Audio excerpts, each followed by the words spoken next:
I was a freshman in college. It was less than a week into my first year of school. I had late classes and I was asleep and I heard the phone ring and I was only like half awake.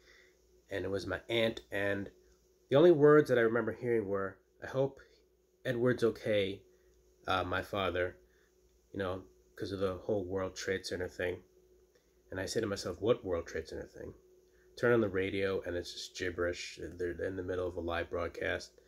I tried turning on the TV and none of the channels are working.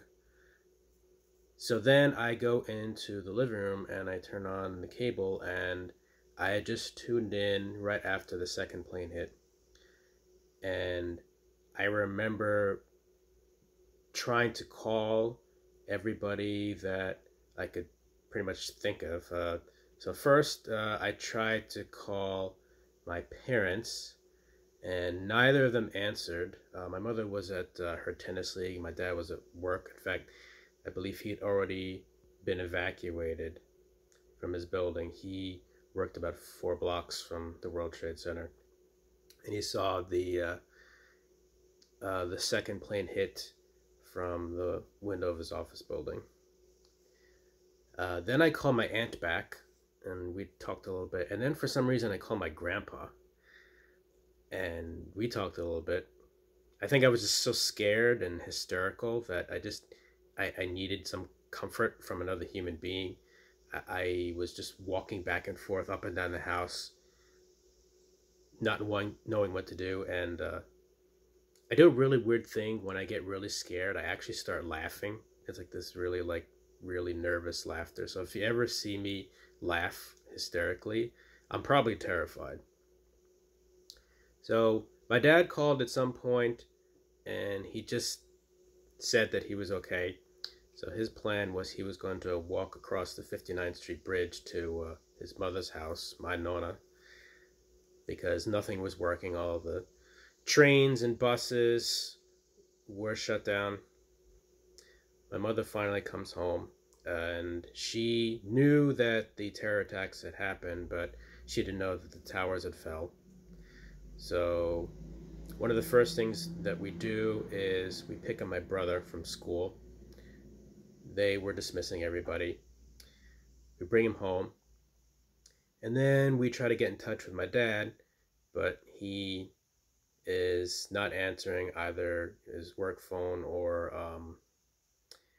I don't know if we tried to call my nonna, but we tried to get into my nonna's house, and all the highways were closed.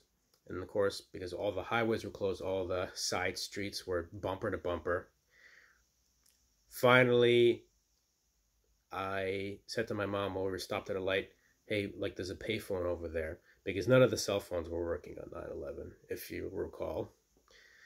Go try and call Dad at Nona's house from that payphone there. So because we weren't able to meet at my Nona's house, we couldn't get that far. We had my dad meet us at a different location, and we finally found him, and then we went home. And something that I'll never forget is that night I couldn't sleep because of the sirens.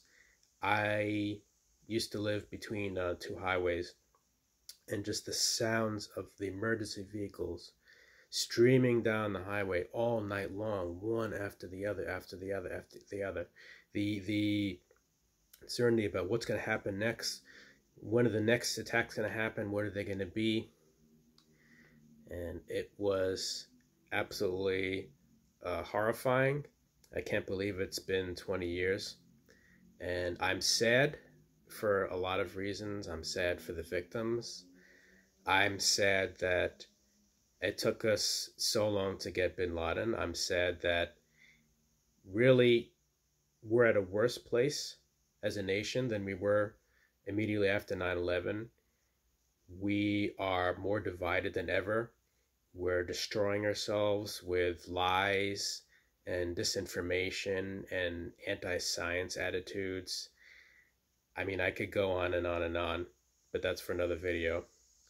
I know that a lot of times before things get better, things have to get worse. But I don't know if we're going to survive until then.